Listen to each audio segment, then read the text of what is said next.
Hey guys, tonight we begin in the dim, icy fog of a London port, sometime in the 1840s. You're wrapped in so many layers of wool that turning your neck is a two-step process. The salt air bites at your cheeks, not because it's particularly cold yet, but because you're standing here, about to board a ship bound for the literal end of the world. The crewmen around you are either whistling nervously or pretending to be excited. Someone behind you mutters something about penguins. You resist the urge to correct them. They're not even going to the right pole. You are about to join a multi-year Arctic expedition. Yes, you heard that right. Multi-year. The goal? To chart the icy Northwest Passage, discover new trade routes, and plant flags in places that, frankly, would rather remain undisturbed. You won't see England again for at least 5 years. That's assuming, of course, that you survive, which, let's be honest, you probably won't. So before you get comfortable, take a moment to like the video and subscribe, but only if you genuinely enjoy what I do here. And hey, let me know where you're tuning in from and what time it is there. Always love seeing the Global Bedtime crew. Now dim the lights, maybe turn on a fan for that soft background hum, and let's ease into tonight's journey together. Your boots thud on the wooden gangplank as you board the HMS Terror. Yes, that's the real name. Someone in Naval Command had a twisted sense of humor. You duck below deck, greeted by the low creak of timbers and the pungent scent of tar, salt, and several generations of unwashed wool. Your cabin isn't so much a room as it is a storage crate with personality. The bed, if we're generous, is a sliver of wood topped with a mattress that appears to be stuffed with hay, regret, and maybe an old sock. You try lying down. Your knees stick out. You try sitting up. You bump your head on a beam. Congratulations, you've entered a 5-year exercise in spatial negotiation. Outside, the dock workers load crates by the dozen. Each one is stenciled with faint but promising labels: salt pork, hardtack, tea, and one ambiguous box marked simply as instruments. Could be musical, could be surgical, could be both. This is the 19th century after all. You spot a fellow crew member dragging a personal trunk aboard, wheezing under its weight. You wonder what's inside. Personal journals? Stashed rum? A secret. Stash of letters from someone waiting back home? Or maybe it's just more wool socks. Historians still argue whether these explorers were romantics with a taste for adventure, or just very committed sock collectors. The air buzzes with restrained chaos. Officers shouting, dogs barking, crates thudding. Someone drops a barrel and swears under their breath. You step aside just in time to avoid being flattened by a rolling cask of salt beef. You're already learning. Arctic expeditions are not for the sluggish. Your uniform is a curious mix of formality and futility. The Navy-issue jacket has shiny brass buttons, but absolutely no insulating power. Beneath it, you've layered flannel shirts, a waistcoat, and woolen drawers that itch with the quiet aggression of 1,000 ants. You scratch, you shift, you pretend everything's fine. An older sailor leans on the rail beside you, puffing a pipe. "You'll miss the damp," he says with a wink. "Up there, everything freezes. Even your breath will try to crawl back down your throat." He's not kidding. By the time you hit the Arctic Circle, even your nose hair will develop a crust. Frostbite will be a daily flirtation. And the sun? It'll vanish for months, leaving you to dine, sleep, and spiral into existential dread by lantern light. Cozy, isn't it? You wander the deck, noting the sheer number of barrels and crates. Some are packed with essentials: flour, coffee, gunpowder. Others are more mysterious. There's one crate labeled botanical specimens that smells suspiciously like gin. Another, more optimistically labeled entertainment materials, contains a mix of violins, hymnals, and what appears to be a battered copy of Robinson Crusoe. Because nothing boosts morale like a book about a man stranded forever. As the day draws on, the light dims. The crew begins to settle. You hear laughter from below deck. Someone's already started handing out letters from sweethearts.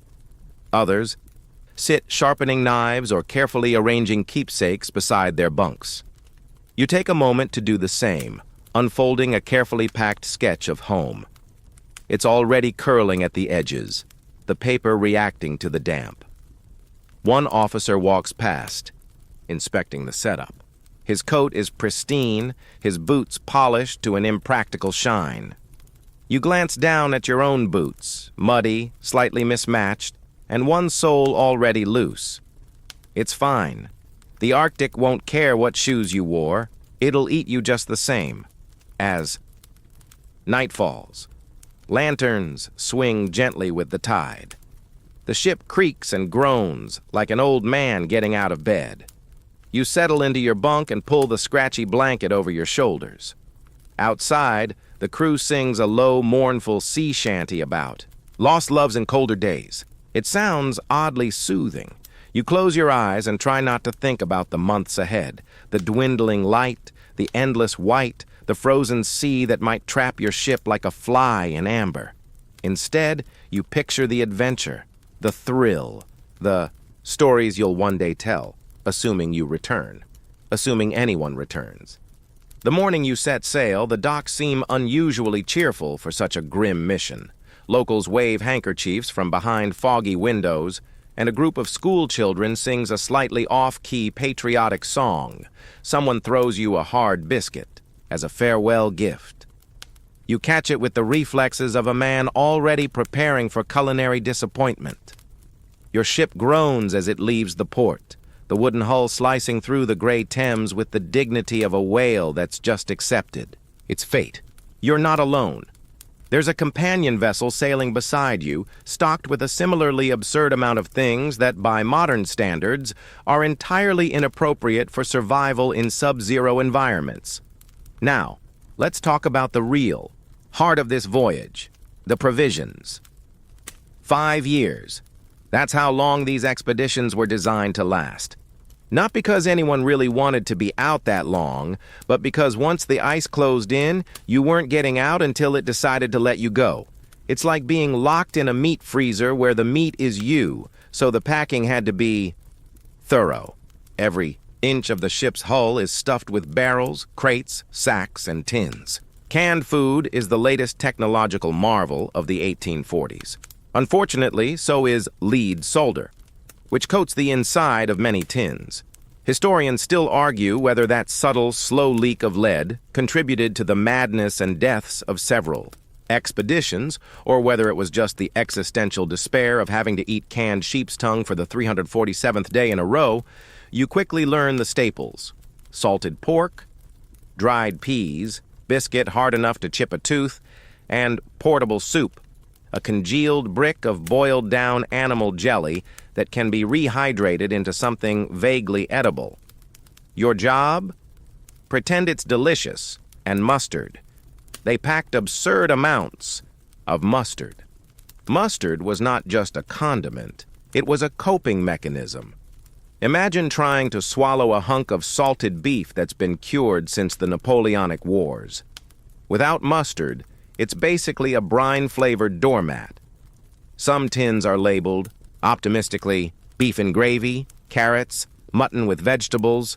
Others are ominously vague: preserved substance, nutrient compound, and best of all, essence of meat. No one really wants to know what the essence part means. You're better off assuming it was legal at the time. There's also an alarming amount of rum. Not just for morale, it's officially part of the ration. Every man gets his daily tot, which is either a reward, a distraction, or a liquid apology for everything else he's enduring. You will, on several occasions, drink it with your portable soup. You will regret this every time. The ship's cook, a man with arms like hams and an eye that wanders when the stove gets too hot, supervises the loading of his domain. He counts barrels like they're his children.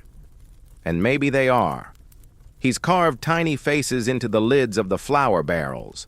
You try not to judge. After 5 years at sea, you'll be naming your socks, too.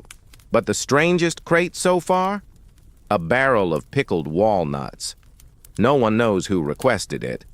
There's a theory it was a diplomatic gift, or perhaps someone genuinely believed pickled walnuts could fend off scurvy. Historians still debate whether this was a mistake, a luxury, or just someone trying to be quirky. You spend the afternoon helping stow these supplies deep in the ship's hold. It's cramped. It smells like smoked meat and despair, and you keep bumping your head on beams helpfully labeled duck. You wonder if they were warning about the beam or promising poultry.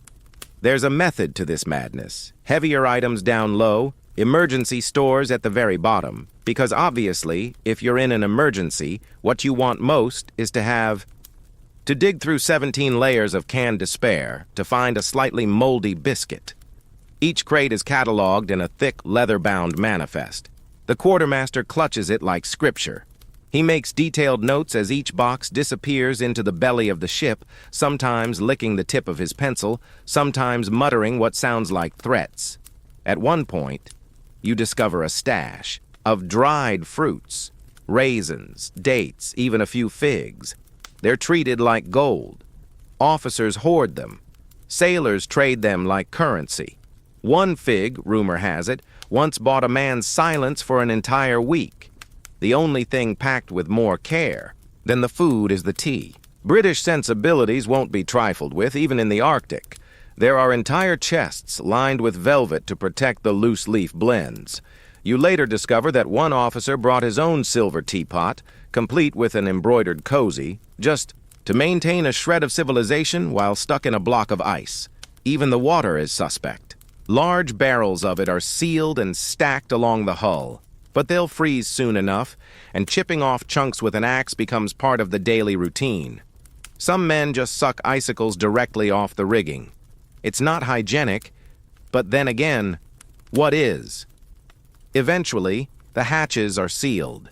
The hold becomes a time capsule of Victorian optimism, an edible museum of everything that seemed like a good idea in London, but will soon betray you in the Arctic gloom. You climb back up, your back aching, your hands raw, your face covered in dust and something that might be powdered egg. The sun is setting, turning the waves pink and the ship's sails gold. You exhale. The wind steals the breath from your lips and flings it across the sea.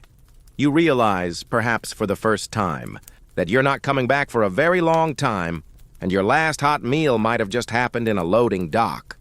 Night comes fast on the open sea, and the cold is already beginning to nibble at your fingertips. Below deck, the ship creaks like an arthritic librarian, every joint complaining under the strain of new weight and uncertain purpose. Tonight, you decide to investigate the true soul of the expedition, the clothing. Specifically, what these men, and now you, have been stuffed into for the foreseeable future. The term layering doesn't quite do it justice. You're not layering, you're being taxidermied by textiles. First, the underlayers: linen, shirts, flannel drawers, woolen long johns. These serve as your second skin, and you quickly learn they do not come off often. Not because they keep you warm, they try, but because removing any single layer is like solving a puzzle box made of buttons, laces, and mild regret. Over that, a wool waistcoat, then another thicker wool coat, and then what you optimistically call a greatcoat, a thick outer shell lined with animal fur that smells like your shipmate's dog after a rainstorm. You also sport a cravat, not because it helps, but because fashion is stubborn even in mortal cold. Historians still debate how effective these layers were. Some journals suggest they held up against the elements. Others mention crewmen freezing, solid mid-shuffle. One record describes a man who fell asleep with his boots off and awoke with his toes arguing with existence. The mittens? Handmade, stitched by family or charitable societies back home. Yours are mismatched. One red and puffy, the other a sullen gray. The left thumb is too tight, which makes writing difficult. Not that you'll be doing much of that once the ink starts freezing. And socks. So many socks. Your trunk contains at least a dozen pairs. None of them new. All of them patched. One pair has your name embroidered in tiny loving script. Another has a note tucked in the toe. For warmth and for when you miss me. You never find out who wrote it, but you keep the sock with the note, even after it gets a hole in the heel. Sentiment is warmer than wool sometimes. Then come the accessories. Balaclavas, though they weren't called that yet, scarves, wool hoods, even facial muffs for when the wind slices like a barber with poor aim. One officer has a monocle with a velvet cover to keep it from freezing. Another has earmuffs shaped like geese. You decide not to ask. Boots are their own ordeal. Thick leather, often lined with seal fur or bear hide if you're lucky. Less lucky men wrap their feet in scraps of flannel and hope for the best. Waterproofing? A dream. Within a week, everything you own smells faintly of mildew, desperation, and canned onions. Some sailors fashion extra padding from newspapers or spare rags. There's one guy, his name's Irving, who swears by lining his boots with pages from the Times. Claims the editorial section traps heat better than the classifieds. You believe him, mostly because you want to. You spot the ship's surgeon tending to a pile of fur hats. Each one is labeled with its owner's name. Some are simple, others absurdly ornate. One has antlers. Another has ear flaps so long they could double as scarves. Yours is plain, scratchy, and smells faintly of goose. You wear it anyway. There's a superstition among the crew about never letting your gloves leave. Your person. Too many tales of frostbitten fingers lost to a misplaced mitten, so you sleep with them tucked into your shirt, like a squirrel storing hope. Later that week, you attend a brief orientation on cold injuries. The surgeon, who wears 2 hats and mutters to himself, explains frostbite using a potato and a knife. You wish he hadn't. He then explains immersion foot using a sponge and a boot filled with ice. You almost vomit. He finishes the lecture with a cheery, "So keep dry, lads," as if it were possible in a ship that sweats. The officers host a small uniform inspection, making sure everyone looks sufficiently ridiculous. They praise tidy buttons and even stitching. They frown at tear-stained mufflers and mittens with suspicious holes. You earn a nod for reasonable tailoring, but they warn you your boots are unconvincing. You wonder what that means. You don't ask. By now, your movement is about as fluid as a baked potato in a corset. Sitting down is an event. Standing back up, a 2-man job. You begin to dream of rooms with central heating and clothes that don't weigh as much as a wet dog. But what really keeps you warm, what really insulates you, is community. In the evenings, the crew gather in clumps, arms tucked, steam rising from every breath. They share tips, patches, extra scarves. There's always one guy who knits in the corner, muttering about dropped stitches and the superiority of Icelandic wool. He's already working on a new scarf, and 3 people have requested mittens with initials. You trade one of your extra cravats for a pair of thick socks that don't smell like vinegar. It's a good trade. You feel momentarily like a savvy merchant. You even start customizing your outfit. You stitch a hidden pocket into your waistcoat just big enough for a sliver of dried apple and a tiny journal. You draw a smiley face on one mittened thumb. You carve your initials into your belt buckle with a penknife. Little acts of resistance against the cold. As the wind howls above deck and the temperature drops like your hopes, you lie in your bunk swaddled in 3 layers of increasingly itchy identity, trying to find a position where you don't feel like you're sleeping in a basket of barbed wool. Outside, the sea creaks. The ship shivers. And you, newly mummified in a wardrobe of questionable choices, begin to wonder what the next layer will be when these ones stop working. Spoiler, it'll be snow. If the clothing made you feel like a walking pile of scratchy upholstery, wait until you get a look at the medical kits. They're somewhere between well-meaning optimism and medieval guesswork.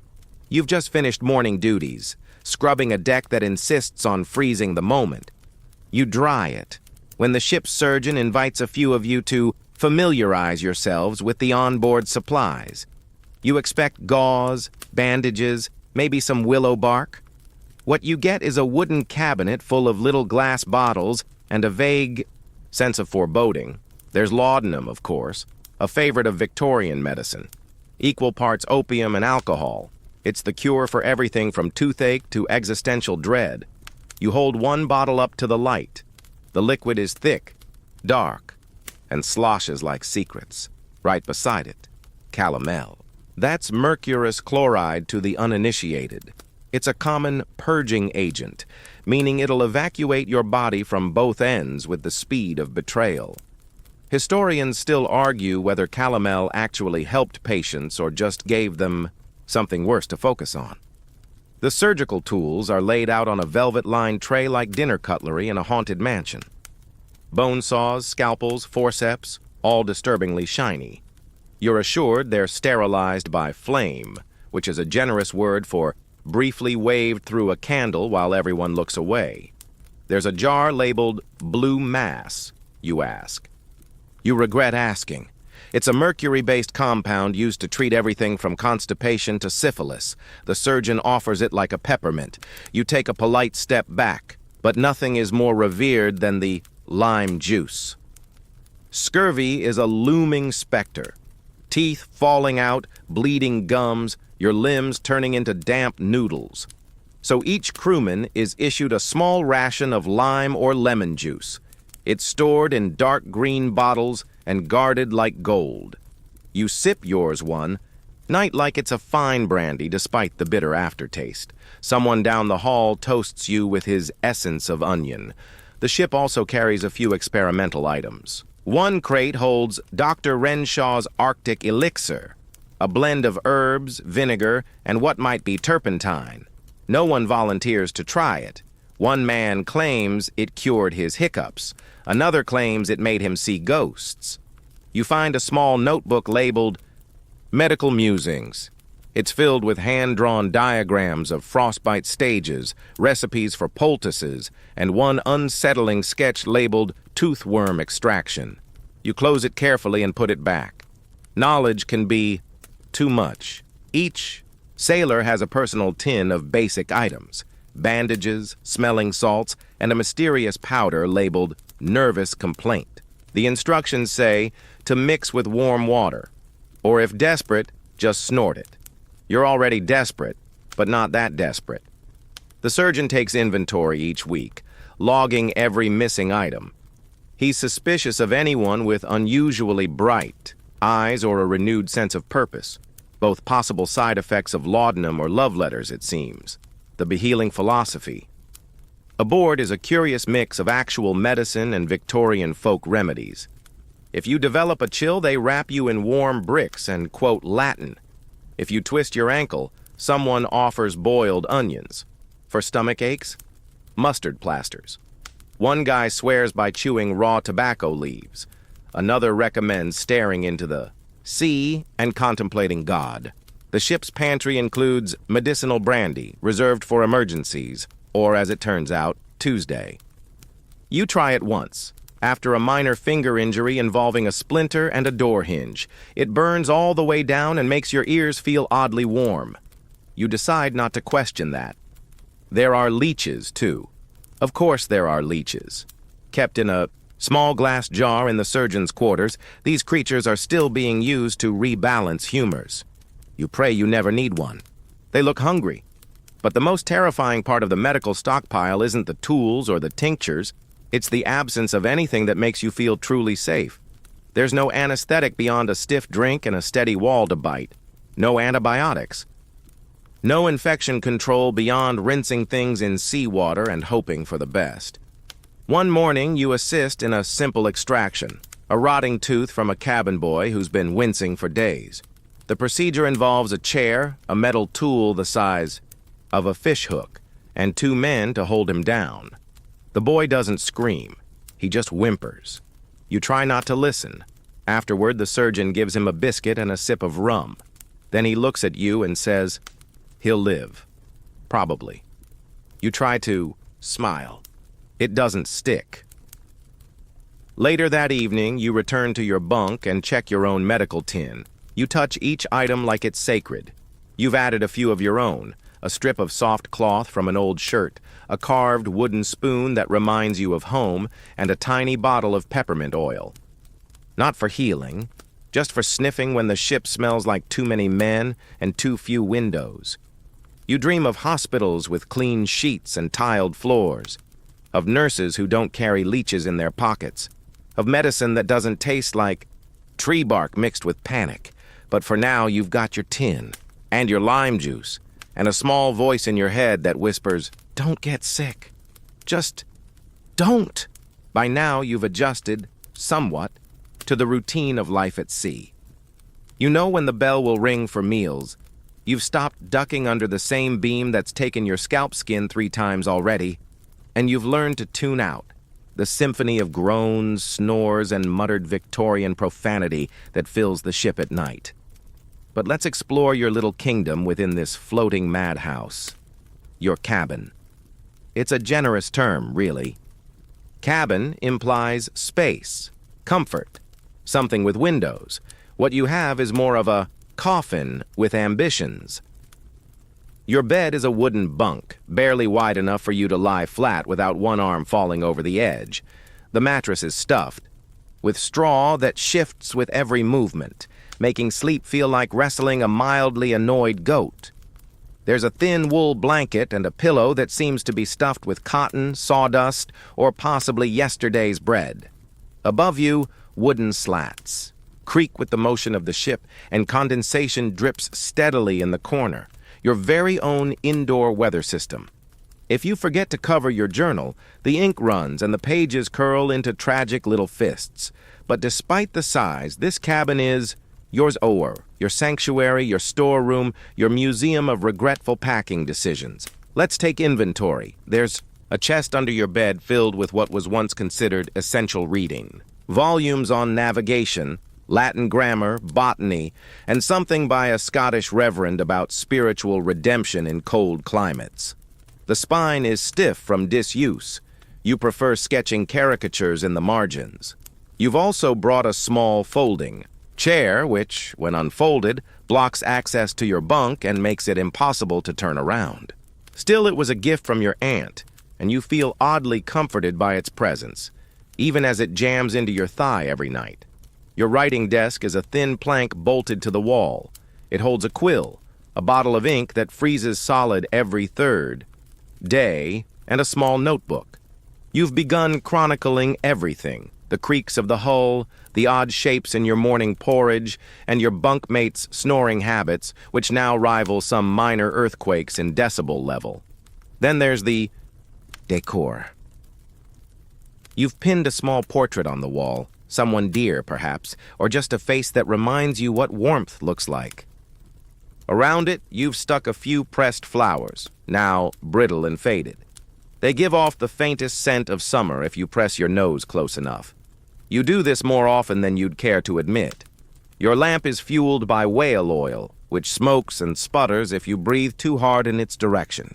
The flame casts long, jittery shadows that turn your modest belongings into looming monsters every night. It's surprisingly easy to convince yourself your boots are plotting against you. The air is always damp.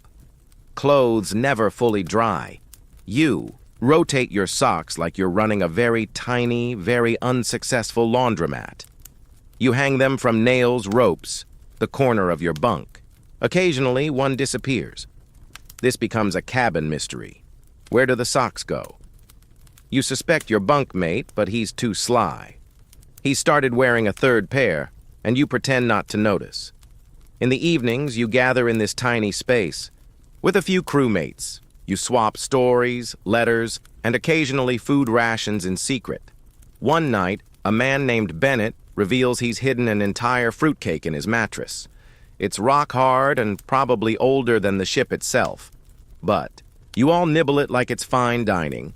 There's a shared code of quiet kindness among the cramped. You lend a scrap of linen to someone who's cut their hand. Someone else gives you half a lemon rind to chew. Little exchanges, small survivals. Still, tensions brew. Cabin fever is real, even before the ice arrives. You begin to notice the way your bunkmate clears his throat every 17 seconds, the way he chews, the way he breathes. You fantasize about silence the way others dream of escape. One night during a storm, your lamp tips and spills oil on your journal. You curse softly, mopping it with your sleeve, trying to salvage the day's entry about a particularly aggressive pigeon sighting. The ship lurches, and for a moment, it feels like the cabin might turn completely upside down.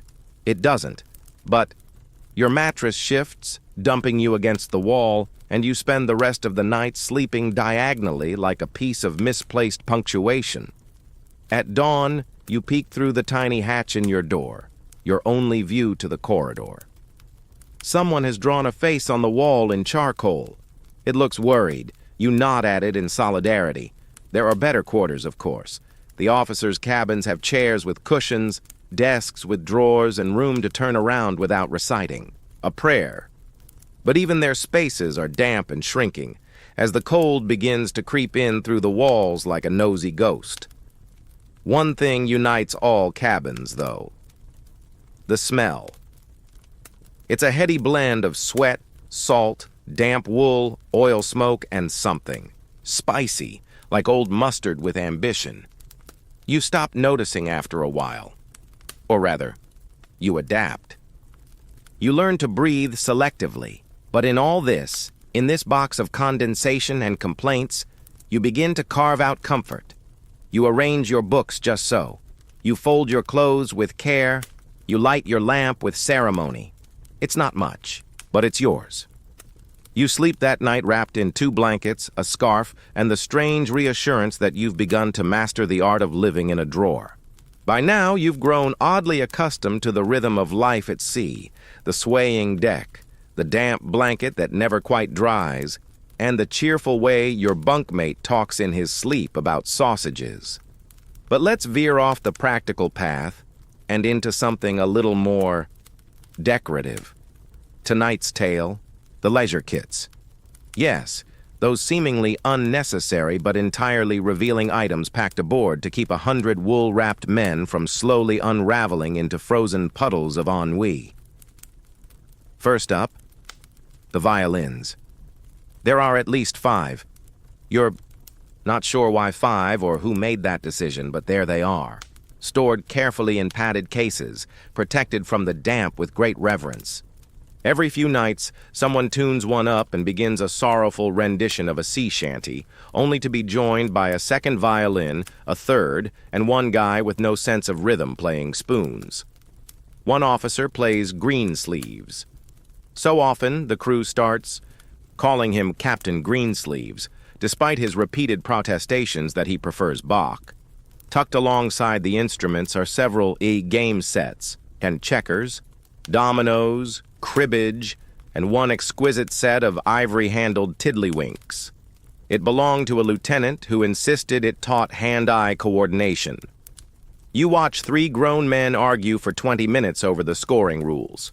You quietly eat a dried fig and pretend not to pick a side. And then there's the pride taxidermy kit. Because obviously someone thought, what if we could preserve the things we kill, but make them decorative? It's complete with needles, thread, glass eyes of various sizes, and a bottle of what may or may not be formaldehyde. The surgeon keeps trying to borrow it. The taxidermist, yes, there's a designated one, guards it like a jealous lover. One day, a bird crashes into the ship's rigging and dies instantly. By nightfall, it's been turned into a surprisingly handsome paperweight that now decorates the dining area. The eyes are a bit off, but the feathers are pristine. It's named Reginald. There are also sketchbooks, dozens of them. Explorers were expected to document flora, fauna, and any noteworthy visage. So there's always someone sketching the clouds or the way the ice forms on the ropes. You start doodling too, mostly caricatures of your bunkmates as sea creatures. One becomes a fan favorite, the majestic Squidly Irving. You stumble upon a stash of puzzle boxes one afternoon, wooden brain teasers with sliding panels, and secret compartments. They're infuriating and addictive. One evening, after too much rum and not enough stew, you watch 2 sailors try to open the same box for 3 hours. They never succeed, but one claims the box whispered to him in Latin. And let's not forget the puppets. Yes, someone brought puppets, hand-stitched, lovingly detailed puppets of explorers, animals, and a vaguely ominous Queen Victoria with button eyes. They put on shows every Sunday. One play, The Tragedy of the Ice Cube That Dreamed of Fire, makes half the men cry and the other half question their sanity. Reading material is a big deal. There are hundreds of books packed away in crates, ranging from poetry to survival, manuals to a suspicious number of treatises on beekeeping. You suspect someone had a hobby. The most read book? A battered volume titled The Natural Philosophy of Icy Winds. It's both dull and oddly comforting. One of the crew has memorized entire chapters and recites them at night in a slow, droning voice. His nickname is Sleep Engine. Then there's the theatrical wardrobe. Because naturally, nothing says Arctic survival like a trunk full of wigs, robes, and false mustaches. They put on plays during the long, dark nights, comedies mostly, and always with someone cross-dressing dramatically while holding a wooden spoon as a scepter. One performance of Macbeth is so bad, it's immediately rebranded as Frozen Meat Pie, a tragedy in 3 bites.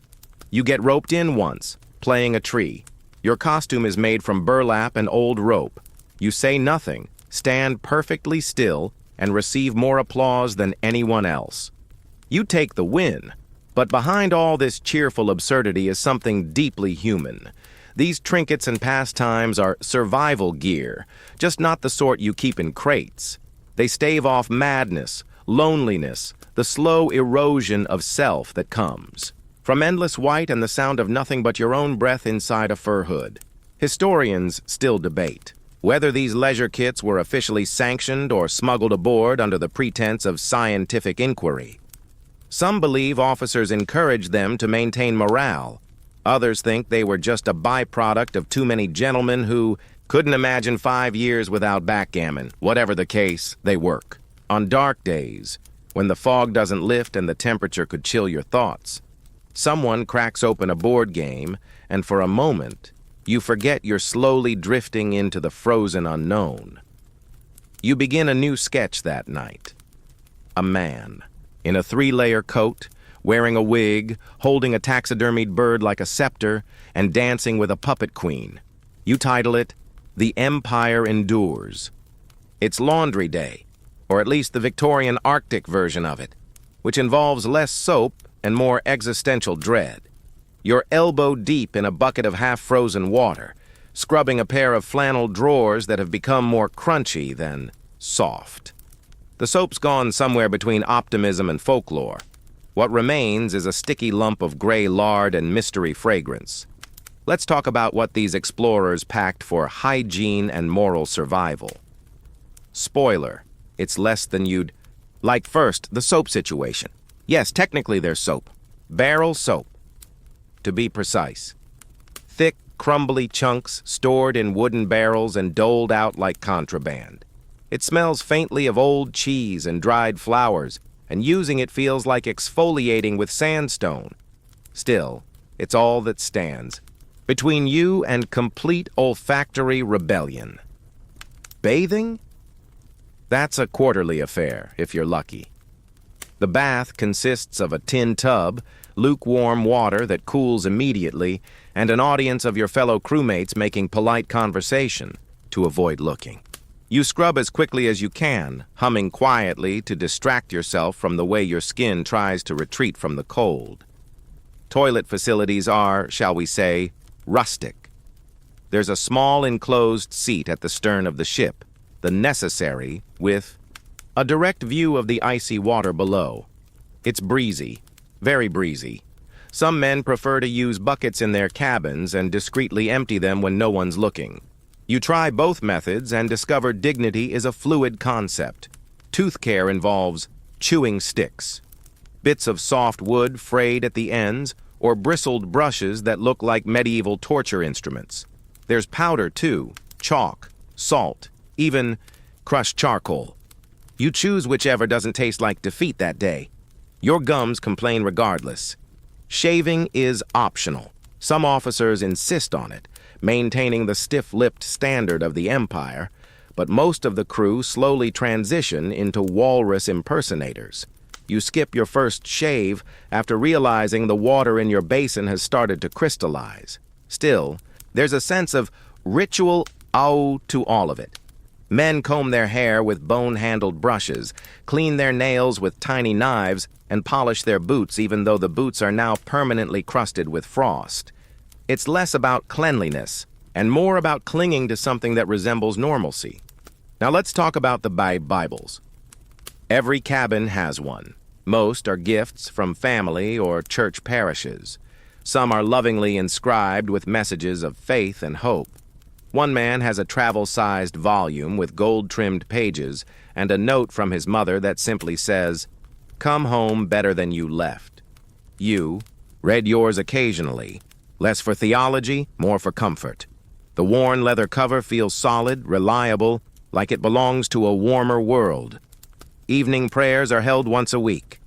The ship's chaplain, yes, there is one, stands near the mess table and reads in a voice that's equal parts sermon and lullaby.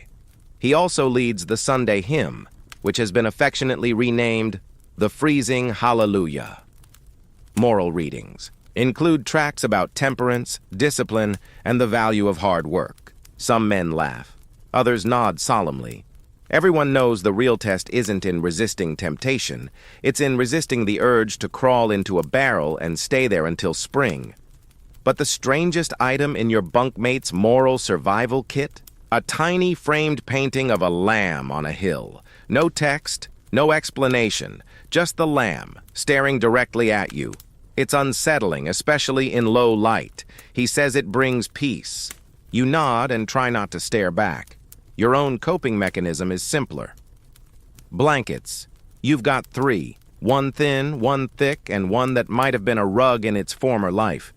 At night, you wrap yourself like a depressed burrito and try to imagine the feel of warm sand or a summer breeze or anything not described as bitingly brisk. When the ship groans in the middle of the night, and it always groans, you clutch your blanket tighter and whisper a silent prayer to whoever's listening. One night, you catch a glimpse of the quartermaster brushing his hair with slow, methodical strokes. He's whispering to himself. On his desk is a bar of soap wrapped in linen, marked Christmas. He's saving it, just in case the world hasn't completely lost its mind by then. Historians still debate whether these small hygiene rituals actually helped stave off illness or madness. Some records suggest they did. Others imply they merely created the illusion of control. But either way, you learn this. The illusion matters. You brush your teeth, such as they are. You splash your face with cold water. You comb your hair with a carved wooden comb that has your initials etched on the handle. And for a moment, just a moment, you feel less like a creature in hibernation and more like someone still clinging to the shape of a human. After all, when you live inside, a snow globe of isolation, even a scratchy towel becomes sacred. It's early morning, and you're standing in front of your trunk, having what can only be described as a crisis of ain pants. You've spent the last 10 minutes trying to decide which pair of the exact same pair you should wear. This is what life has come to. Fashion roulette in a monochrome closet. Let's talk about the layered lunacy of expedition attire, particularly the trousers. And oh, the trousers. You'd think pants would be straightforward. 2 legs, some buttons, perhaps a warm lining. But here they're an entire emotional journey. Your standard issue pair is woolen, thick, and scratchy in all the wrong places. The interior lining is flannel, or possibly sandpaper. Historians still argue about the exact composition. Some records mention felted wool canvas, a material that sounds like something designed to punish. But that's just your first layer. On top of those, you wear a second pair, fur-lined, and if you're lucky, crafted from reindeer hide. If you're less lucky, it's seal, and if you're really unlucky, it's patched together from 3 different animals and a bit of old curtain. The seams creak when you walk. You sound like a small sofa being dragged across the deck. You once saw a man attempt a third layer. He waddled like a penguin and tripped over a hatch. After that, unofficial ship policy capped it at 2 pants per person. Now for undergarments. Let's not sugarcoat it. They're wool, all the time. Drawers come in 3 varieties: standard, long, and moral fortitude. The last reach nearly to your ankles and require a series of buttons. That would confuse even a seasoned tailor. Your pair is mid-range, a gift from your cousin who believed in modesty and tight tailoring. You've already popped 2 buttons just trying to breathe. As for belts and suspenders, most men opt for suspenders, wide strips of leather or wool that dig into the shoulders and hold up trousers that weigh as much as a wet sheep. Belts are less popular, mostly because they vanish beneath the folds of clothing like socks in a haunted laundry basket. Boots were covered earlier, but let's revisit them, because pants and boots are in constant war. Your trouser cuffs are supposed to tuck into the boots, or over the boots, or under the gaiters, or into the socks. No one actually knows. You just hope to emerge vaguely cylindrical by the end of dressing. Now, fashions of personal flair. One officer has tailored his outer trousers with decorative brass buttons in the shape of tiny pineapples. Another stitched initials into the hem using red thread. You decide to add a small patch, a scrap of blue cloth from a childhood shirt, to the inside waistband of your own. It's not visible. That's the point. Then there's the matter of what not to wear. One infamous story involves a lieutenant who insisted on wearing his ceremonial trousers during an ice landing. They were stiff, embroidered, and featured gold piping. He returned with frozen thighs and deeply wounded pride. The trousers, however, remained pristine. They now hang in the officer's mess as a cautionary tale. Sometimes you spy men wearing, odd additions, a pair of ladies' bloomers worn over trousers for extra warmth, patched kilts layered atop leggings, one fellow who cut armholes in a spare blanket and wore it like a poncho. You applaud the creativity. Desperation makes excellent fashion, but nothing stuns quite like the fur fashion experiments. Some men wear fur pants, yes, pants entirely made of fur. They rustle when they walk and leave tufts behind like molting bears. The surgeon refers to them as mammalian camouflage. The taxidermist calls them too soon. One sailor repurposes old mittens into knee warmers. Another wraps his legs in strips of rabbit fur like a Renaissance mummy. One officer tries to commission a full sealskin jumpsuit. He's still waiting on the zipper, which hasn't been invented yet. Laundry, again, is less of a chore and more of a ritual. You remove your pants layer by layer, like peeling an onion, then beat them against a crate to remove ice. Washing is done sparingly, mostly with vinegar, seawater, and whispered apologies. Drying is done by the heat of your own body, eventually. There's also the issue of biakri pants theft. Yes, it happens. A dry pair is worth its weight in rum. Socks are the usual victims, but pants, warm, whole, and unmarked, are prime currency. You learn to sleep with one leg in a trouser to discourage wandering hands. You add small, discreet marks to all your garments. A stitched X behind a pocket, a dot of ink under the waistband, a short ribbon sewn into the inner thigh seam. Secret ownership in a world where communal misery leads to casual borrowing. One day, while walking the deck, you trip on the hem of your overpants, catch yourself on the railing, and nearly tumble into the sea. It's a dramatic reminder that clothing here isn't just protection, it's hazard, camouflage, and sometimes enemy. You return below, wrestle out of your wet outer layer, and hang it by the stove. It sizzles slightly. You take that as a good sign. That night, you dream of silk pajamas and open windows, of a pair of cotton trousers that fit just right, with no buttons, no ties, no flannel linings. Just softness and a breeze. When you wake, your pants are still damp, but for a moment you're warm. You're summoned below deck today for a special task. organizing one of the more mysterious corners of the hold. A cluster of crates stamped with a simple but deeply foreboding phrase, "Preserved Provisions." It's time we delve into the curious, sometimes lethal world of early canned food, and the strange saga of the canned peas that may have been trying to kill you. Canning was, at the time, an exciting and suspiciously under-tested innovation. Invented only a few decades earlier, the process involved sealing food in tin-lined containers and boiling them until the contents were allegedly sterilized. Allegedly. The Royal Navy, never one to turn down a bulk order, had stocked this very expedition with thousands of tins. You open one crate marked "Carrots Sliced." Inside, neat rows of squat cans, each hand soldered shut, with a paper label that has long since turned fuzzy from damp. The top of one tin bulges ominously, like it's holding a grudge. You decide not to pick that one. Now the peas. They're everywhere. Canned peas, dried peas, pea flour. There's a crate labeled "Pea Essence," which frankly feels aggressive. There's a standing joke among the crew that you'll die with peas in your boots and one lodged in your ear. But you open a tin just to see. The lid peels back with a hiss, and you're greeted by a pale green mush with the texture of porridge and the smell of fermented wallpaper paste.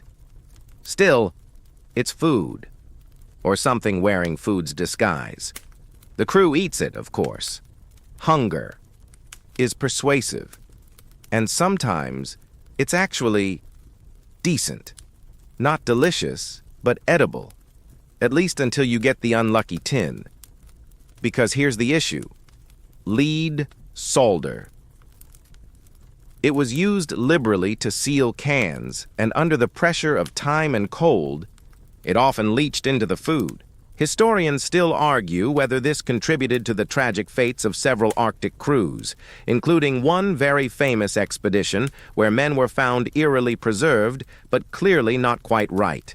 Hair falling out, gums receding, brains turning. To metaphorical mush and possibly literal, the symptoms match lead poisoning. Fatigue, confusion, stomach pain, memory loss.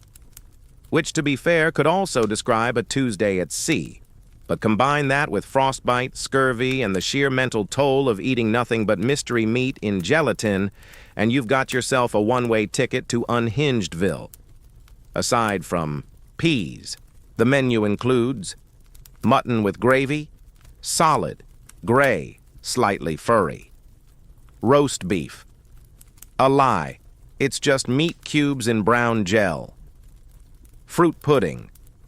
Equal parts raisin and regret. Canned milk. Separates into 3 confusing layers. None of them appetizing. There's even a small crate labeled curried fowl, which everyone avoids after one unfortunate incident involving a cabin flood and a smell that lingered for weeks. You help the cook one afternoon. He opens a tin of ox tongue, slices it with surprising grace, and serves it on cold biscuits. He calls it tongue tartine. You call it a dare. Still, you eat it. The alternative is salted pork that's older than most midshipmen. Every man has a tin story. The sailor who swears his can of goose barked. The officer who opened boiled plums and found buttons. The surgeon who now only eats what he personally cans, using a jury-rigged pressure kettle he made from a chamber pot. You admire his initiative, if not his methods. There's also the issue of food boredom. No matter how much mustard or pepper you add, it's all the same texture, the same temperature, lukewarm from sitting under your arm for an hour, and the same hauntingly metallic aftertaste. So the men get creative. They mash carrots into boiled beef and call it stew. They slather fig jam onto hardtack and pretend it's dessert. One night, someone mixes everything together and names it polar pâté. You try it. It tastes like betrayal and nutmeg. You're assigned inventory duty again later that week. You tally cans, note damages, and make one small mark next to anything that hisses when moved. You also create a secret section in your log for things not to eat unless absolutely dying. It grows quickly. One tin, unmarked and slightly rusted, rolls from a crate and lands at your feet. You open it cautiously and find what looks like beans or chestnuts or teeth. No one knows. You quietly bury it behind a barrel and walk away. There are also desserts. Believe it or not, sweetened condensed milk, treacle in tins, one extremely dense plum pudding that could double as a cannonball. These are hoarded, traded, and occasionally auctioned off for socks, favors, or very quiet corners of the bunk room. And yet every tin, even the ominous ones, is packed with hope. Hope that you'll eat today. Hope that you'll have energy to haul sledges tomorrow. Hope that this mush, somehow, will keep your heart beating through another week of ice and silence. You fall asleep that night with a full belly and a suspicious aftertaste. Your dreams smell faintly of peas. You wake up to the faint rhythmic sound of something scraping against wood. Not a rat. Those don't make polite scratching noises. This is careful, deliberate.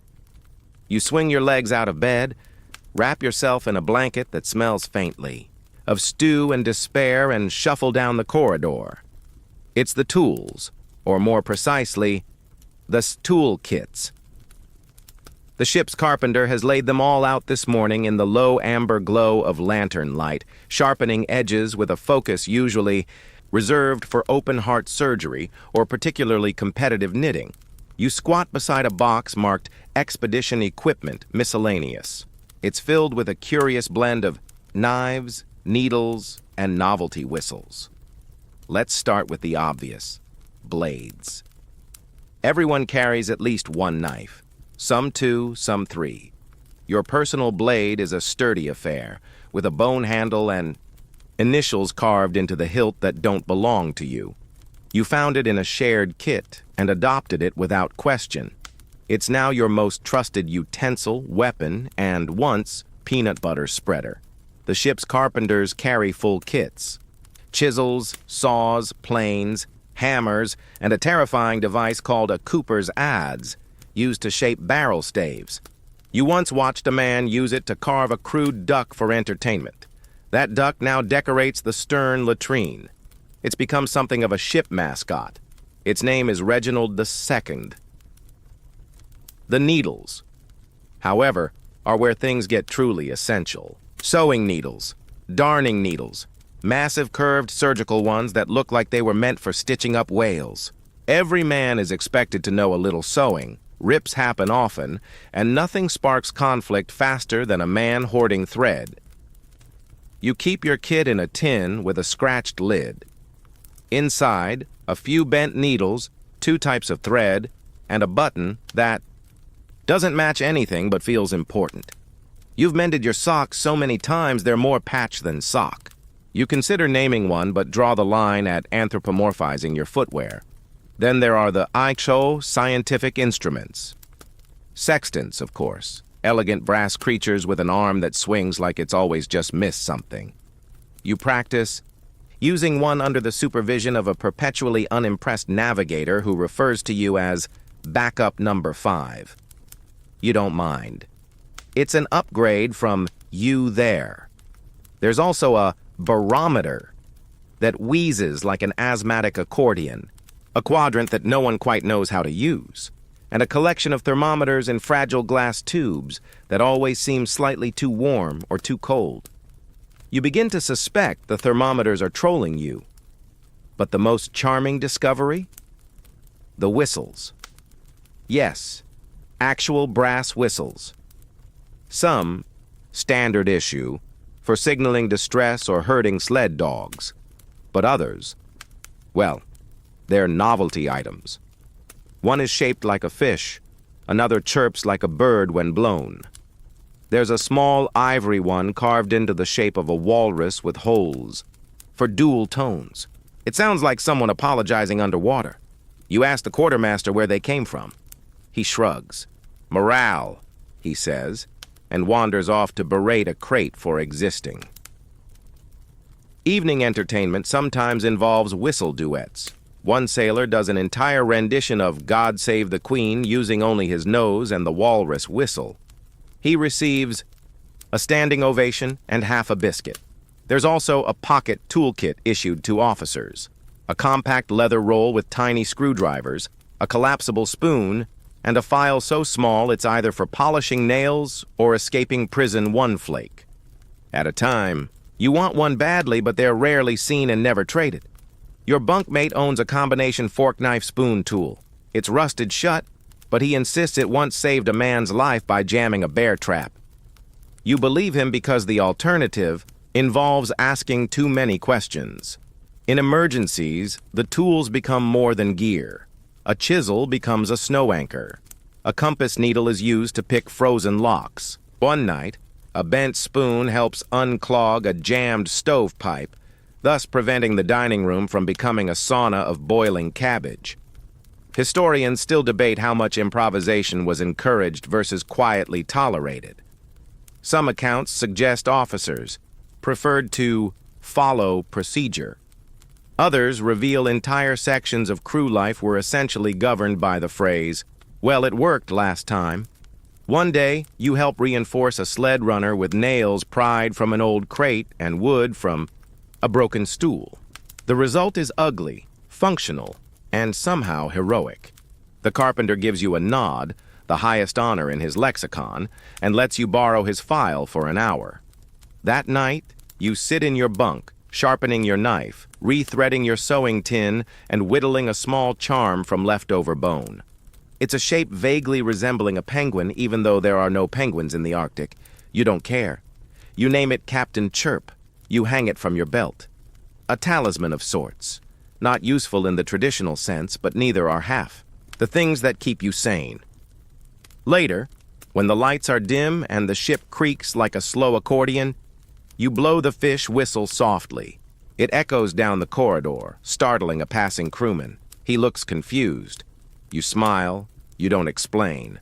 Some tools are for function. Others are just for reminding you that absurdity is still possible, even in a frozen world of endless white. You're on watch duty today, standing at the ship's bow in a coat thick enough to double as insulation for a log cabin. The wind slices across your face like a particularly rude napkin, and your eyelashes are frozen in a vaguely surprised expression. But it's not the cold you're worried about. It's the glare. Welcome to the curious case of snow blindness, and how 19th century Arctic explorers tackled it with science, guesswork, and style, specifically snow goggles, and a stiff upper lip. Snow blindness, as it turns out, isn't just poetic hyperbole. It's very real. The sunlight bounces off the endless expanse of ice and snow, searing your corneas like a magnifying glass on ants. Within hours, your vision blurs. By nightfall, your eyes feel like you've sandpapered them for fun. So what's the solution? Enter goggles. Early Arctic goggles were not, as you may be imagining, sleek wraparound sunglasses with UV protection. No. These were often made of wood, bone, or leather, with narrow horizontal slits cut across the front. You wear them like a blindfold with commitment. The slits reduce the amount of light entering your eyes, which helps, but at the cost of your peripheral vision and occasionally your dignity. Yours are carved from driftwood and tied behind your head with a frayed bootlace. You feel like a sleep-deprived Venetian masquerader. They fog up when you breathe, they itch when you sweat, and one side doesn't quite line up with your actual eye. Still, they work. Mostly. You squint less. Your eyes stop throbbing. You feel marginally more prepared to fight the sun. Some crewmen go the extra mile, are crafting bespoke goggles with fur-lined edges or tiny ivory beads for decoration. One officer insists on wearing blue-tinted glass spectacles, claiming they not only block the glare but enhance his philosophical musings. Another paints his eyelids black like a pharaoh. You try not to stare. Historians still argue whether these Methods were genuinely effective or more psychological defense mechanisms. The answer seems to be yes and no, and maybe, depending on how much rum was involved. You quickly learn the golden rule of Arctic optics. Do not look at the horizon at noon. The sun, low but powerful, turns the world into a white void. It's disorienting, disheartening, and possibly divine. One sailor once claimed he saw angels made of snow. Turned out to be a hallucination from eating canned goose. Still beautiful. There's a special drawer in the captain's quarters filled with experimental goggles sent by the Admiralty. One pair features mirrors. Another has colored lenses with holes punched in odd places. You try one on and immediately walk into a wall. They're later reclassified as entertainment. Still, the goggles become part of your uniform. Each morning, you strap them on and feel a little more invincible, like a small, grumpy superhero. They fog when you exhale. They freeze if you blink too slowly. But without them, you're blind by sundown. One unlucky sailor forgets his goggles during a sledge trip. By evening, his eyes are swollen shut. The surgeon places cool compresses over his face and mutters prayers in Latin. The man recovers but is given the permanent nickname Captain Blinky. The goggles also come with social status. The fancier your goggles, the more people assume you know what you're doing. You fashion a new strap from braided cord and sew a tiny brass tag with your initials. It doesn't make them more effective, but it does make you feel distinguished. Your bunkmate copies you the next day. You pretend not to notice, aside from eye protection. These strange little slits offer something unexpected: privacy. Behind them, no one can tell if you're dozing off, crying, or making faces at the commanding officer. You've done all three, often in the same hour. It's the little things. In extreme cold, the goggles freeze to your skin. You learn to warm them with your breath first, then gingerly press them to your face like you're handling ancient treasure. One evening, yours gets stuck. Your bunkmate helps pry them off with a butter knife. It's oddly intimate. There's a quiet ceremony to putting them on. Slide the strap. Adjust the slits. Nod at your reflection in the frost-covered glass. The man staring back looks tired, wool-wrapped, and slightly unhinged, but not blind. Sometimes, when the wind is still and the sky goes silver, you lift your goggles for a moment, just a moment, to see the world raw and brilliant. The whiteness is absolute. The light pierces straight through your soul, whispers something ancient, and leaves you blinking. Then you slide the goggles back down. Enough divinity for one day. Later, you sit at the mess table, goggles perched on your forehead like a grumpy halo. Someone's made a new pair out of whalebone and shell. Another man carved his from a boot heel. You all compare models like bored aristocrats at a fashion show. You don't care how absurd they look. They keep your eyes intact. And in this world of cold ice and blinding beauty, that's more than enough. This morning begins with a clatter, a curse, and a spoon spinning across the floor like a drunken figure skater. It's yours. And you're about to learn that this humble utensil, bent, battered, and slightly rust-flavored, is about to be repurposed for the noblest of all Arctic causes: navigation. Yes, really. Welcome to the curious, slightly farcical, deeply serious world of how 19th century explorers tried to find their way through a featureless expanse of white nothingness using stars, sextants, soup spoons, and the occasional lucky guess. Navigation. Here is not for the faint of heart or the nearsighted. On land, you've got trees, landmarks, roads. Here, it's just ice. Ice above, ice below, ice to the left of you, and penguins. Wait, wrong pole. But you get the idea. Let's begin with the by-tools of the trade. You've seen the sextant before.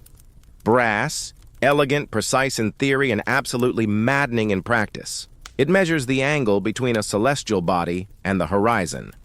You tried using one on a rolling deck once. You accidentally charted a course to Greenland's moon. Then there's the compass.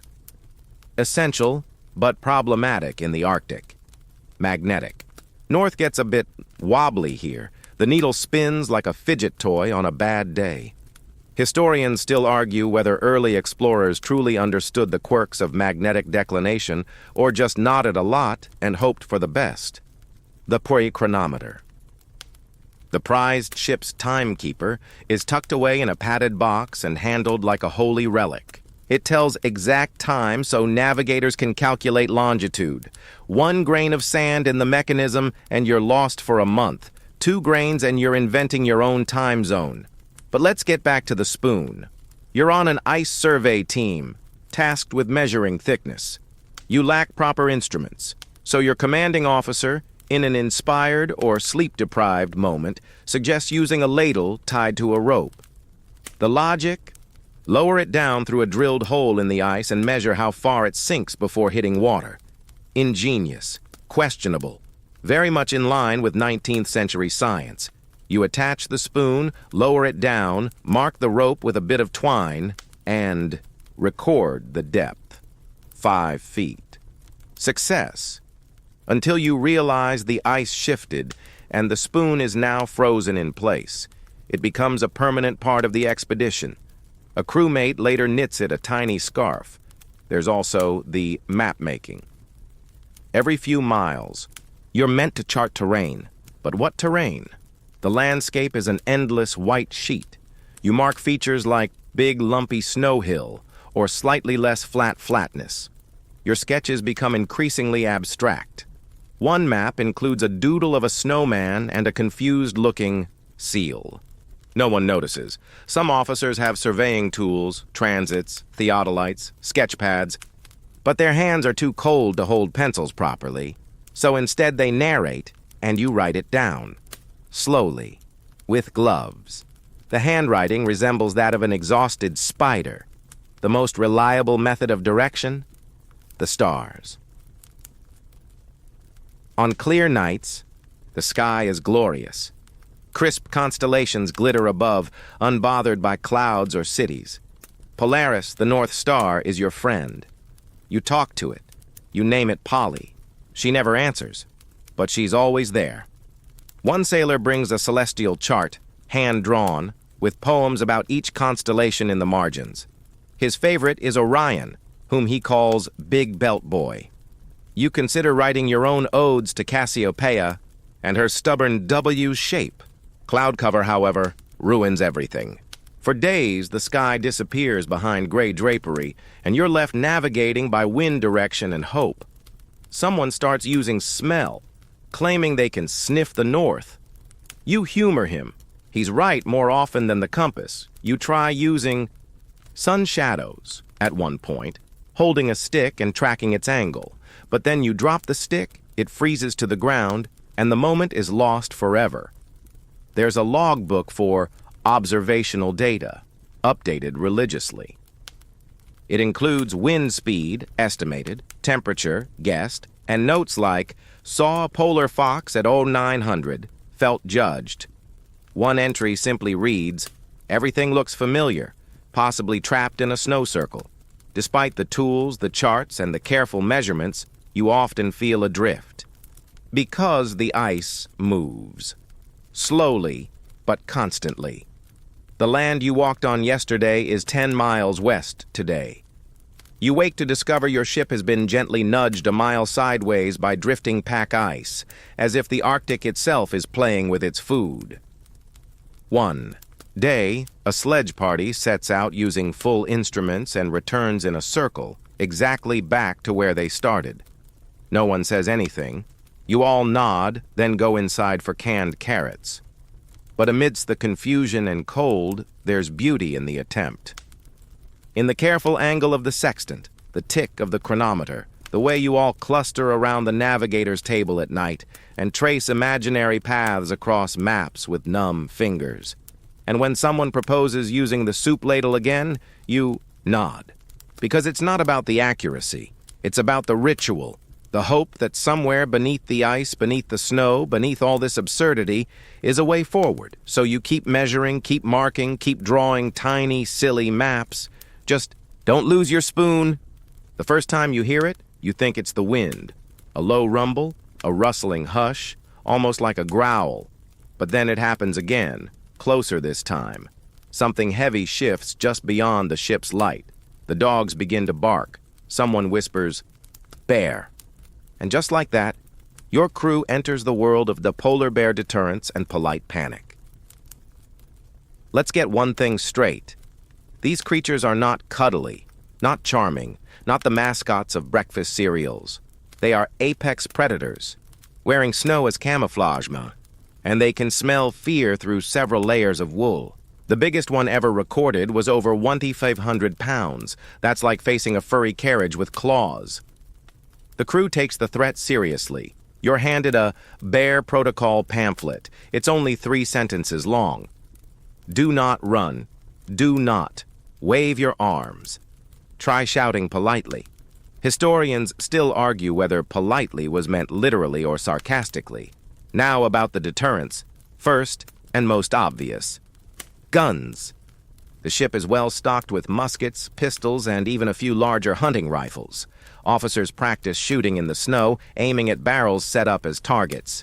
You join them once, miss the barrel completely, and hit a tin of beef instead. It explodes with an unsatisfying plop. You're reassigned to lookout duty. Guns are comforting in theory. In practice, they're slow, jam easily in the cold, and require hands steady enough to aim, while your adrenaline is quietly attempting to exit your body through your ears. Next up, bear bells. Yes, bells. Small ones attached to sledges or belts. The idea is that noise will scare the bears away. Some sailors wear multiple bells, jingling across the ice like haunted Christmas decorations. One man even sews a string of them to his mittens and insists on dancing occasionally just to stay sharp. You try the bells. The bear ignores them. Then there's the ow bear alarm system. A line of string is tied around the ship, attached to makeshift noisemakers, cans filled with pebbles, ladles hanging from hooks, and even one musical triangle borrowed from the ship's band. If something crosses the string, the entire rig rattles. It once went off during a heavy snowdrift. Everyone emerged armed, blinking, and mildly embarrassed. But the most curious defense? Politeness. No one knows who started it. But whenever a bear is spotted, someone inevitably calls out, "Excuse me, sir," or "Be on your way, if you please." It's not effective, but it becomes tradition. You shout it too once while holding a broom. The bear stares unimpressed, then lumbers off, possibly out of pity. Encounters are rare, but memorable. One bear approached during breakfast. A sailor waved a tin plate. Another banged a pot. The bear sniffed, yawned, and slowly wandered toward the biscuit barrel. It was eventually scared off by the ship's dog, Reginald III, who barked so shrilly that even the officers flinched. You begin to recognize bear signs, wide tracks in the snow, faint claw marks on supply crates, fur clinging to a low beam. Some men grow superstitious. They hang charms, bones, beads, even little dolls near the doors. One sailor claims rubbing sardine oil on the opposite side of the ship will confuse the bear's nose. You let him try. The smell lingers for days. The pacter. Cookses develops a recipe called polar bear porridge. It contains oats, seal fat, and a dash of pepper. It has nothing to do with actual bears, but the name is supposed to establish dominance. You eat it once. Your stomach declares mutiny. During long nights, the crew tells bear stories. Tales of monstrous beasts that stalked camps for weeks, of clever ones that unlatched food barrels with their paws, of one that allegedly winked at a lieutenant before sauntering off. You start sleeping with your knife tucked into your boot and a biscuit under your pillow, just in case. There's a standing order not to shoot unless truly necessary. Bears are part of the ecosystem, the officers say. Majestic creatures. You agree, majestic from a distance, like, say, another continent. You volunteer for a sledge patrol and get lucky. No sightings. But you do find an old paw print, half filled, with snow. It's the size of a serving bowl. You stare at it for a long time, then casually walk a little faster. The ship logs every encounter. Large male observed near stern. Possible female with cubs seen from crow's nest. Bear passed gas near tent and left. You're not sure if that last one was meant to be scientific, but it made it into the book. There's even talk of naming one. Captain Fluffy is suggested, vetoed, then voted back in by popular demand. It becomes the unofficial term for any bear within visual range. One man draws it on the map, an enormous white blob labeled, "Here be Captain Fluffy." The truth is, for all the fear, there's awe too. These creatures survive here naturally. No mittens, no canned peas, no taxidermy kits. Just raw power and thick fur and a kind of casual confidence you deeply envy. One night you step out for fresh air and see one, just at the edge of the clearing, barely a silhouette. It stares at the ship. You stare back. No one moves. Then it snorts, turns, and vanishes into the white.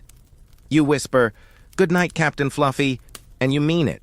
You're in the reading room tonight, or what passes for one. It's really just a corner of the mess with slightly fewer biscuit crumbs and a stack of books teetering like a literary Jenga tower. A candle flickers beside you. The flame hisses.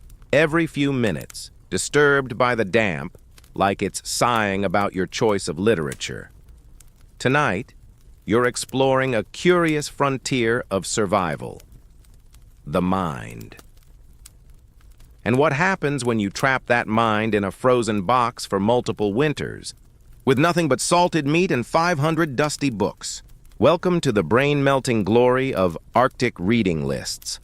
The ship's library is vast, in volume anyway. Quality varies. You begin with the obvious, the Bible, Pilgrim's Progress, and Robinson Crusoe. These are standard issue, mandatory. Encouraged for moral fiber and narrative lessons like, don't stray from the group or you'll die on an island with goats. Next, the naval manuals. You have multiple copies of instructions for young midshipmen, the art of seamanship, and one delightfully redundant tome titled How to Sail Even More Correctly. You read them once, then repurpose the pages for origami seals. They become popular among the crew. You start a collection. Then comes the scientific stuff. Treatises on magnetism, the aurora borealis, and glacial movement patterns. Most are written in prose thicker than your boot soles. One chapter is just the word ice repeated 47 times. You use that book as a footrest. The medical volumes are terrifying. Pages filled with diagrams of frostbitten limbs, symptom charts of scurvy, and a long-winded discussion on moral decay as a precursor to tooth loss. You read that section 3 times. You now brush your teeth with snow and fear. Among these tomes, you find The Stranger Things, a French play about ducks that form a democracy, a cookbook containing 80 ways to prepare mutton, none of which you have ingredients for, a poorly translated Greek tragedy where everyone dies from weather, which feels a little on the nose. You begin to suspect some of these books were added to the collection as a prank, but it's the novels that really stir something inside you. Wuthering Heights, Ivanhoe, The Mysteries of Udolpho. You read slowly, aloud sometimes, just to hear a voice that isn't coughing or asking where the mustard went. Historians still debate whether the extensive shipboard libraries were intended for education or just a way to keep men occupied so they wouldn't eat each other. You suspect both. Every man has a favorite. One sailor reads the Iliad every week. Another rewrites Macbeth as a comedy. One man only flips through the dictionary, memorizing obscure insults. Your bunkmate, oddly enough, is obsessed with beekeeping. For gentlemen, He reads it every night. You now know more about hive rotation than you ever asked for. As winter deepens, so do the reading rituals. Books are passed like currency. A good novel can earn you extra lamp oil. A dry volume might be quietly burned, sacrilege, yes, but so is losing feeling in your toes. Reading aloud becomes common. Each night, someone is chosen to perform a chapter. Voices are put on. Characters get exaggerated. A reading of Pride and Prejudice once spirals into a dramatic fencing match with soup ladles. You applaud enthusiastically. You begin a journal, not a formal log, but a place to empty thoughts. You write observations, tiny poems, lists of things you miss, sunshine, citrus, laughter that doesn't sound exhausted. One night, you write a conversation between yourself and a particularly judgmental carrot. It's some of your best work. There's also the ship's scrapbook, a community project. Everyone adds something. Drawings, jokes, musings, pressed ice flowers. Someone contributes a dried pea glued to the page with a caption, Day 101. Still peas. Another draws a cartoon of a penguin in a top hat. You ignore the fact that penguins don't live here. It's too charming to correct, but even reading can turn on you. One sailor gets lost in a series of Gothic novels and starts seeing ghosts in the steam pipes. Another insists the ship's dog is quoting Shakespeare. You begin dreaming in footnotes. Every voice in your head sounds like a narrator. Still, books keep you afloat, literally. One waterlogged crate was shored up using 3 volumes of The Life of Napoleon. They're still down there, holding firm, propping up the pantry floor, like literary scaffolding. Late one night, you find a slim volume with no title. Inside, short stories, handwritten, probably by a previous crew. Tales of ice fairies, lost explorers, and one about a sled dog who solves crimes. You read it all in one sitting. You add your own story to the back, about a man who talks to his soup and eventually marries it. No one will ever read it. That's not the point. Books don't melt the ice. They don't keep the cold from chewing on your ears. But they remind you that someone somewhere once had warmth and ink and enough calm to write something beautiful. You return to your bunk, journal in hand, and write one last line before sleep. Tonight I remembered laughter. The mess hall tonight smells faintly of burnt flour, old oil, and something deeply suspicious that might once have been part of a shoe. Spirits are low, and not just because the rum ration has been accidentally halved again. It's been weeks since the last break in the clouds. The books are all rereads. The violins are all out of tune. Someone tried to organize a debate on the ethical merits of canned pears versus plum pudding, and it ended in a minor scuffle and a flung spoon. But just as the silence begins to thicken like stew left out overnight, someone claps their hands. Another stomps a foot. A third begins to hum an off-key melody that's suspiciously close to God Save the Queen, sung backward. And before you know it, the room starts to fill with laughter. You've stumbled into one of the most sacred and ridiculous rituals of Arctic survival, the spontaneous evening performance, tonight's show, shadow puppets, and interpretive ice dancing. A bedsheet is hastily strung between 2 crates, backlit by a swinging lantern. Behind it, hands emerge, one a rabbit, one a bear, one possibly a mitten that gained sentience. The puppeteer narrates a moving tale of the walrus who lost his socks. The walrus wanders across the Arctic, meets a wise seagull, a judgmental snowdrift, and finally learns that the real warmth was friendship all along. The crowd howls with laughter and someone throws a sock on stage in tribute. You are, against your better judgment, recruited to follow the puppet show with a brief, solo interpretive dance. You wrap a scarf around your waist, slap tin pans to your feet like ice skates, and proceed to reenact the emotional arc of a melting icicle. Your performance is met with cheers, tears, and one officer asking if you've ever considered a career in emotionally compromised mime. These absurdities are not just tolerated, they're cherished. They are how you survive. Entertainment on an Arctic expedition is not optional. It's medicine, just as vital as your mustard tin, your threadbare blanket, or your last uncracked biscuit. Without laughter, without music, without a little ridiculousness to fend off the ice inside your skull, the cold wins. Let's examine the strange and wonderful lineup of our crew-created performances and pastimes. First, the operettas. Every other Sunday, the ship's bandmaster and his unofficial chorus of surprisingly tuneful sailors stage a musical performance. These aren't refined productions. They're reworded sea shanties and parodied hymns, transformed into works of deeply silly genius. One favorite is Boiled Beef and Broken Dreams, a soulful lament about canned dinners and missed sweethearts. Another, The Ballad of the Constipated Cabin Boy, becomes such a hit that it's performed thrice in 1 week. You take part in one show, proudly clutching a kettle as a prop and singing your heart out in a minor key. You forget half your lines, accidentally hit someone with a mop during a dramatic turn, and still receive a standing ovation. Next, the ballet troupe. And yes, that's what they call themselves. It begins as a joke, 3 burly sailors donning extra-long thermal underwear and twirling through the mess to the sound of spoons clinking on a teacup. But soon it becomes a tradition.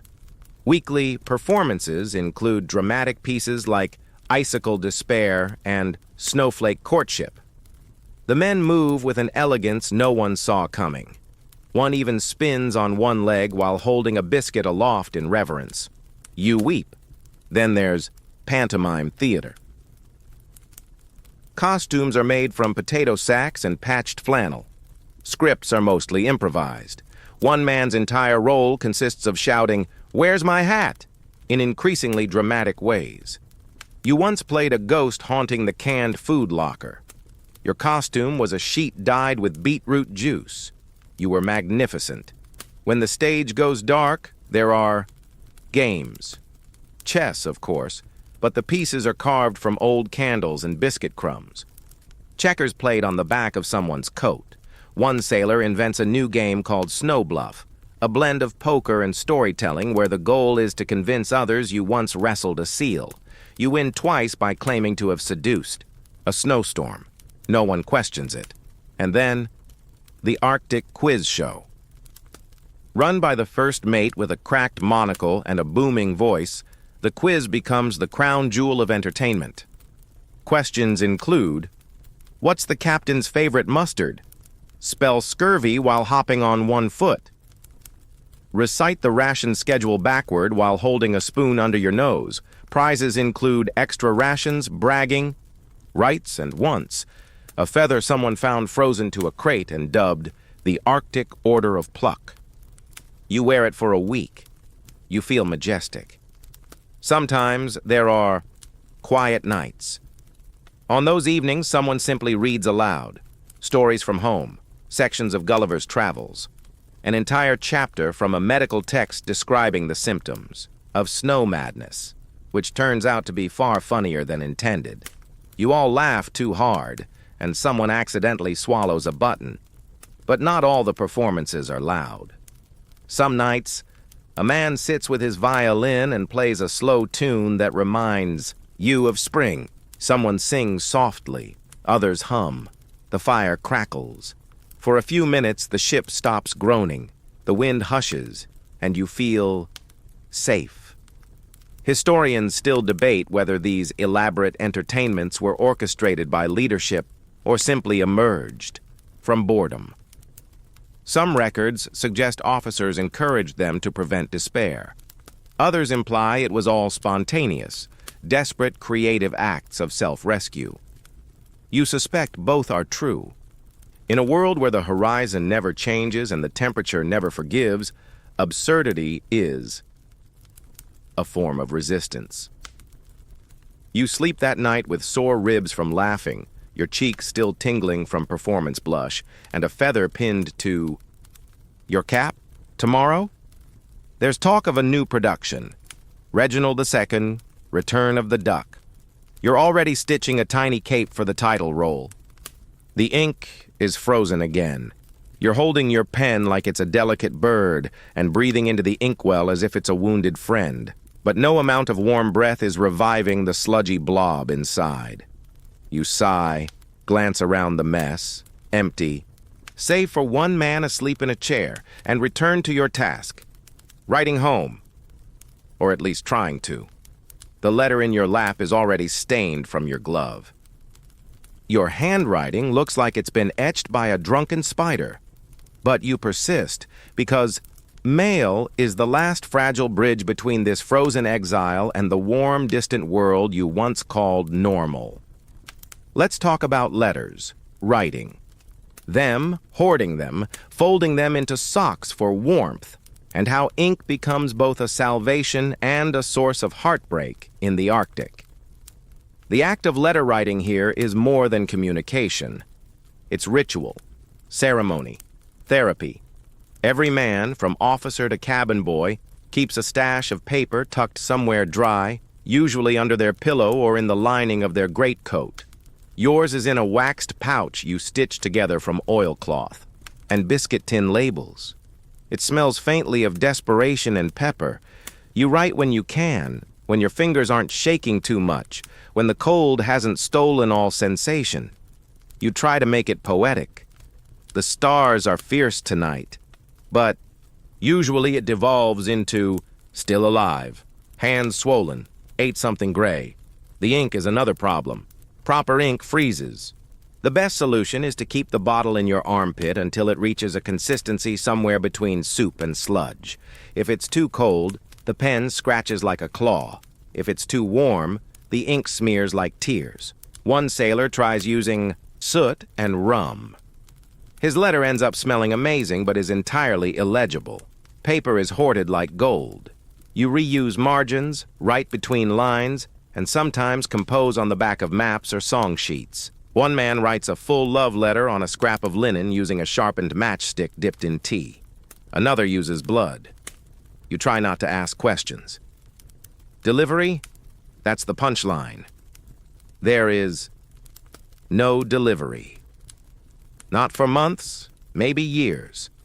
All letters are stored in a large, weatherproof chest marked outbound mail. It sits in the captain's quarters like a time capsule of longing.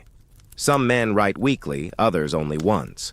Some don't write at all, out of pride, pain, or because they've forgotten how to begin. You write to your sister. She's a baker. Your letters begin with weather, move into food fantasies, warm bread, honeyed tea, and end with reassurances you don't fully believe. You joke that your bunkmate has started referring to canned ox tongue as the crown jewel of winter cuisine. You draw a doodle of your sock puppet from last week's shadow show. You try not to mention how the cold now wakes you before the bell. The return mail chest is also sacred. Some men carry entire bundles of received letters, years old, yellowing, reread until the ink fades. You're allowed to read them aloud sometimes. Love letters, family notes, the kind of plain, comforting prose that says, "We're waiting. Be safe." One man has a letter from his daughter with a drawing of a cat. He's patched the paper with flour paste 3 times. It lives in his breast pocket, right over his heart. And yet, writing can also hurt. There are days you sit with pen in hand and nothing comes. What do you say exactly when your entire existence has been reduced to snow, soup, and sore joints? Dear mother, today I watched my breath freeze into a spiral. Dear friend, I dreamt of grass and cried. Dear anyone, please remember me. Some letters are never sent. They're burned, buried, tucked behind bunks with no names on the envelope. One man writes to a fiancé who died 2 winters ago. Another writes only to himself, then seals the letters and refuses to open them. But there are moments of grace, too. One night, the captain calls a gathering. He reads aloud a letter received years ago from a fellow explorer, words carried overland by Inuit guides, preserved against impossible odds. It's mundane, mostly. A description of fish, of wind, of a strange cloud shaped like a sheep. But it silences the room. You keep your letters close, hidden in a pouch stitched into your inner coat. When you feel particularly low, you read them, not for the words necessarily, but for the shape of the script, the curve of the handwriting. The fact that someone once thought of you in ink, and you keep writing. Even when the pen splits, even when the candle gutters out, even when your fingers are too stiff to hold the page still, because these letters are more than messages. They're anchors, they're spells, they're maps that lead back to the idea of home. Tonight, you write 3 lines.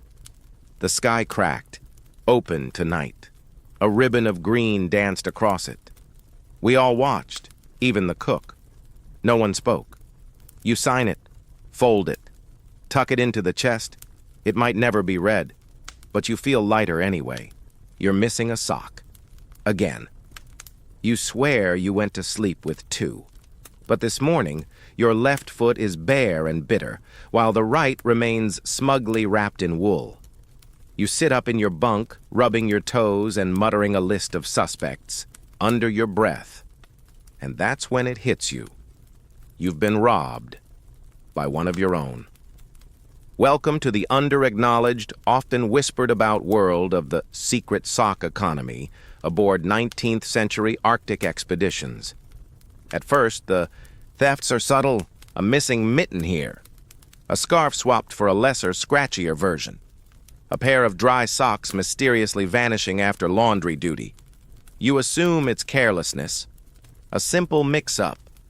But when it happens a 3rd time, and the thief leaves behind a distinctly inferior sock with a hole shaped like Tasmania, you realize it's organized, or at least persistent. Your bunkmate, Irving, denies everything, too quickly. He's wearing 3 pairs at once and claims they shrank together in the wash. You don't push it, not yet. The sock syndicate, as you start calling it, is clever. They strike during meals, during morning chores, even under cover of musical rehearsals. And socks aren't just comfort here. They're currency. Warm, intact, preferably homemade ones can be traded for nearly anything. Extra biscuits, first dibs on the warm spot by the stove, a better spoon, even access to the ship's semi-functional pencil sharpener. One sailor trades a pair of cashmere foot-huggers for an hour alone with the ship's only bar of scented soap. He claims it was worth every stitch. You begin to notice patterns. There's always one man who suddenly has more socks than is reasonable. He claims he knits them in his spare time, but his bunkmates have never seen him with a needle. Another begins selling custom-tailored pairs for favors. They're clearly just recycled from other crew. One still has initials stitched in that don't match the buyer. You start marking yours. Small knots inside the toe, a loop of red thread on the heel. You develop a catalog in your journal. Sock A, blue stripe, hole near ankle. Sock B, gray, stiff, suspicious mustard smell. You check inventory nightly, but still, they vanish. One evening, a crewman stages a sting. He pretends to be asleep, a pristine pair laid carefully at the foot of his bunk like bait. At midnight, he lunges from his bed and grabs someone by the leg. It's the cook. Chaos ensues. The captain has to intervene, reminding everyone that we are gentlemen trapped in snow, not brigands of the woolen trade. Theft is punished not by confinement, there's nowhere colder to go, but by social exile. The thief is denied gossip. No one shares raisins with him. His pillow mysteriously disappears. He soon returns a suspicious number of socks and claims to have found them under the dog. But the tension remains. You begin carrying your socks with you, tucked into your coat during the day, stashed under your blanket at night like precious heirlooms. Some men hide them in books, inside hats, even sewn into the lining of their boots. One wraps his in oiled paper and hides them behind the stove. They cook slightly. No one tells him. Then, something unexpected happens. A sock appears on your bunk, not yours. Hand-knit, thick, warm, with a tiny anchor embroidered on the cuff. There's no note, just the sock. You look around, but no one says anything. You wear it anyway. It's the best sleep you've had in weeks. It becomes a game. Socks left quietly as tokens of apology, or affection, or perhaps just pity. A hidden barter system built not on theft but silent exchange. One night you leave a pair of repaired mittens on Irving's bunk. The next morning, your long-lost left sock is back, perfectly folded, with a single fig tucked inside. Historians still debate whether this sort of microeconomy was widespread or unique to especially cold ships with especially passive-aggressive crew. Letters and journals suggest both. One log from a later expedition reads, "Lost 3 fingers to frost, gained 2 socks. Not bad, all told." There's something strangely touching about it all. A quiet understanding that survival isn't just about food and warmth. It's about dignity. And in the Arctic, dignity often starts at the toes. You become part of the soft resistance. You mend socks for others.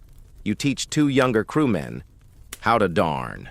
You even stitch a pair from scrap yarn found in the surgeon's kit. They're hideous, green, brown, and one toe points northeast. But they're yours, and no one takes them. Eventually, the sock wars fade. The thefts stop. Or perhaps they continue with more etiquette. It becomes understood. You steal a sock, you leave something in return. A button, a riddle, a tiny carved walrus. You start to look forward to it. One day, you open your bunk chest and find a brand new pair, wrapped in paper and tied with string. Inside is a note, scrawled in charcoal. "For the poet of the left foot, a friend." You smile. You never do find out who it was, but from that day forward, your feet are never cold again. This morning, the cook hands you a biscuit with the gravity of a man distributing fine china. You take it, examine its brittle edges, and try not to shatter it just by breathing near it. It's breakfast. Again. For the 147th time. And it tastes like every hardtack before it, like drywall with aspirations. Welcome to the Arctic art of rationing, a meticulous, slightly tragic dance of ice-baked bread, dwindling flour, and the increasingly philosophical nature of hunger. Let's begin with the basics. Every expedition has a carefully planned ration schedule, outlined in neat handwriting and updated with progressively more desperate footnotes. The daily fare consists of hardtack, salted meat, dried peas, tea, sugar, when available, and something optimistically labeled flour. You learn quickly that flour is both a miracle and a myth. It arrives soft. It becomes gray. Eventually, it clumps like cement and smells faintly of boot. Ration cards are issued to each man, small rectangles of damp paper with ticking boxes and initials. You guard yours like a treasure map. Lose it and you eat air, or whatever someone drops in. Your bowl out of pity.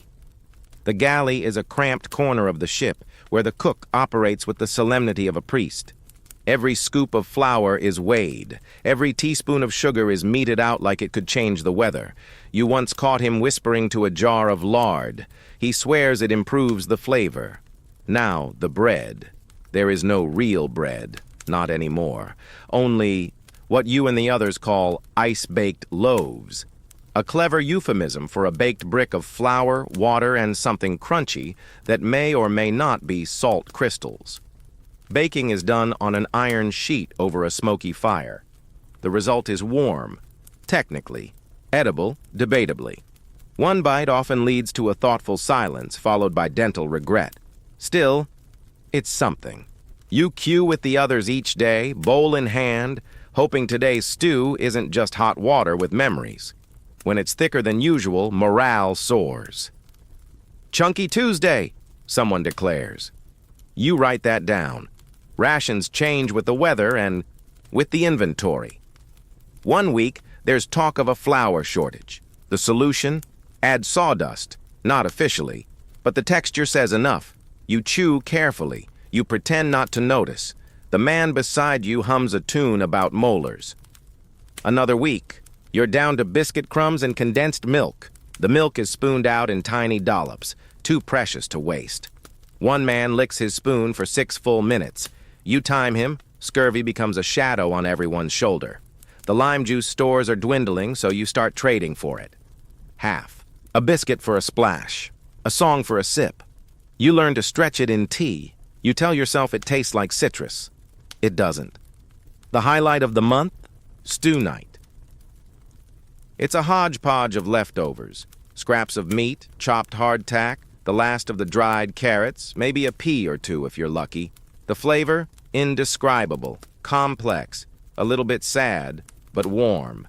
And warmth is half the battle. The cook gets creative. He introduces something called bread pudding, made from biscuit crumbs soaked in tea and sweetened with a mysterious syrup. You cry a little, not from flavor, just from the memory it stirs. You once had cake, real cake, with eggs and frosting and joy. You write about it in your journal. Today I remembered vanilla. Then there's the Kakish ration math. Officers meet weekly to discuss consumption. Adjustments are made. Less meat, more peas, reduced sugar. You stop counting calories. You start counting memories of meals. One man describes an entire roast dinner in such detail, people start drooling. Another recalls a bakery in Glasgow. You swear you can smell it. Soon, bartering begins in earnest. Socks for tea. A pair of gloves for a spoonful of jam. One crewmate trades his extra blanket for a slice of dried apple. You consider it. You really do. And then come the bad days. The days when the stew is just hot water and pepper. When you chew. Biscuit crumbs so long your jaw goes numb. When you dream of butter and wake up gnawing your sleeve. On those days, you write menus from memory. You recite recipes aloud. You draw imaginary pies in the margins of the captain's discarded reports. Someone paints a mural on the galley wall. A chicken wearing a crown. Queen Omelette, he calls her. You salute her daily. One week, a crate is discovered behind a stack of barrels. Inside, a dozen tins of plum pudding. A riot nearly breaks out. The captain mediates by organizing a raffle. You don't win, but the man who does gives you a spoonful. It's the sweetest thing you've tasted in a year. You write a poem about it. Historians still debate whether the rationing strategies used were sustainable or simply optimistic delusions held together by biscuit glue. Some journals suggest great care was taken. Others imply chaos disguised as planning. You suspect the truth lies somewhere between the two, buried in a cold, empty flour sack. But even in scarcity, there is strange abundance of invention, of resilience, of biscuit-based innovation. You learn to see each crumb not as the remains of a meal, but as a promise. That for today, at least, you've eaten. And tomorrow, there might even be stew. You finish your meal in silence. You lick the spoon clean. You thank Queen Omelette for her imaginary service. And you return your ration, card to your coat pocket like a prayer. You've been assigned to a sled team today. It's early morning, and your breath curls around your face like a scarf made of steam. The dogs bark with energy they clearly stole from the rest of you. You're barely awake, barely warm, but already knee-deep in snow. The sled waits nearby, hulking, wood-framed, lashed in rope, groaning under the weight of everything deemed essential for a journey into oblivion. Today, you're going to discover exactly what a 19th century Arctic expedition thought was worth hauling across frozen eternity. The answer, as it turns out, is somewhere between heartbreakingly practical and quietly absurd. Let's begin with the sled itself. It's about 12 feet long, built from hickory and ash, curved runners lined with strips of iron to endure the constant abrasion of ice. The lashings are tight, walrus hide thongs, reinforced with canvas straps that have been mended and remended until they look like war veterans. You run a hand along the side, cold to the touch. Every bolt and knot a promise to hold fast when everything else falls apart. The dogs are already hitched. They're not the glossy, domesticated huskies of modern postcards. These are working beasts, half wolf, all muscle, slightly menacing. They growl at each other, nip at the air, bark, like sailors. Each one has a name painted in red onto their harness: Duchess, Biter, Goblin, Porridge. You're assigned to walk alongside Porridge. He immediately ignores you and starts eating snow with wild abandon. And now, the cargo. First and most obviously. Footing pemmican by the pound packed into canvas bags. It's a greasy, gritty brick of rendered fat, dried meat, and berries. Indigenous knowledge adapted by the British for high-latitude misery. Some pemmican is marked for human consumption, some for dogs. And frankly, after a week on the trail, it's hard to tell the difference. A tin of treacle is strapped tightly between two bags, reserved for morale emergencies. You note its location carefully. Next comes the stove kit. A collapsible iron frame, a dented kettle, 2 battered pots, a spoon that's half melted at the handle. Firewood is rare, so they bring blocks of blubber and fat-soaked rags. One man carries a jar labeled Emergency Sweet. He doesn't explain what that means. You don't ask. Then there's the tent, wrapped tight in oilcloth and strapped across the middle of the sled. It smells of damp canvas and charred stew. You help set it up later, hammering frozen steaks into even more frozen ground, cursing, gently with every swing. Inside, it's just tall enough to sit hunched. It blocks the wind. That's enough. Blankets and bedding are stacked in burlap sacks, fur-lined sleeping bags, stiff as boards in the morning. Spare socks stuffed between them to stay warm. One man keeps a hot brick wrapped in flannel near his chest, reheated each night over the stove like a medieval teddy bear. Now the tools. Axes, saws, ropes, ice picks, shovels. A hand drill with a carved handle. A hammer that doubles as a cooking mallet. A saw shaped like a bow that no one really knows how to use. A crate marked Miscellaneous Repairs, inside of which is a spool of wire, a bent nail, 3 spoons, and a mysterious wooden contraption that looks like part of a chair. There's a small medical bundle, wrapped in waxed linen, bandages, already stained from past use, a vial of laudanum, a dull scalpel, and a note that reads, "If used, write it down." No surgeon accompanies this leg of the journey. You all pretend not to notice. And then the personal effects. This is where the sled becomes a shrine. Among the dried meat and rope are whispers of civilization. A folded Union Jack slightly singed at one corner. A shaving mirror cracked into 3 reflective shards. A pair of dice carved from bone, stored in a velvet pouch. 2 volumes of Milton's Paradise Lost, one annotated with increasingly unhinged marginalia. A child's drawing tucked into the lining of a sleeping bag, stick figures standing under a yellow sun. You stare at it longer than you should. Your own contribution is modest. A letter sealed in wax. A flask you swear you haven't touched. A tiny carved seal, gift from the ship's carpenter who insists it's good luck. You believe him. Now perhaps the oddest item on board, a caged pigeon. Why? No one knows. It doesn't coo.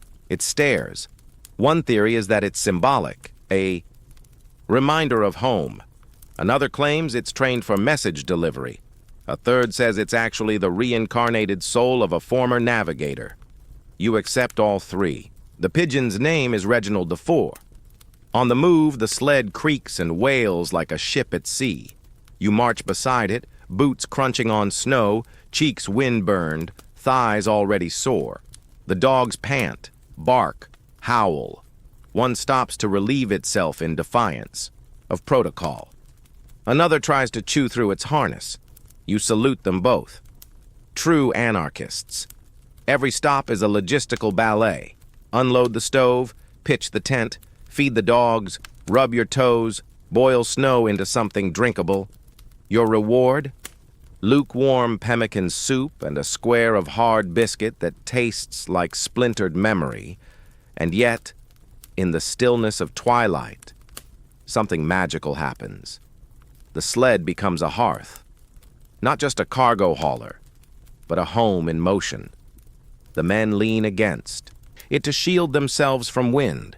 Someone lights a lamp and sets it on the sledge's top.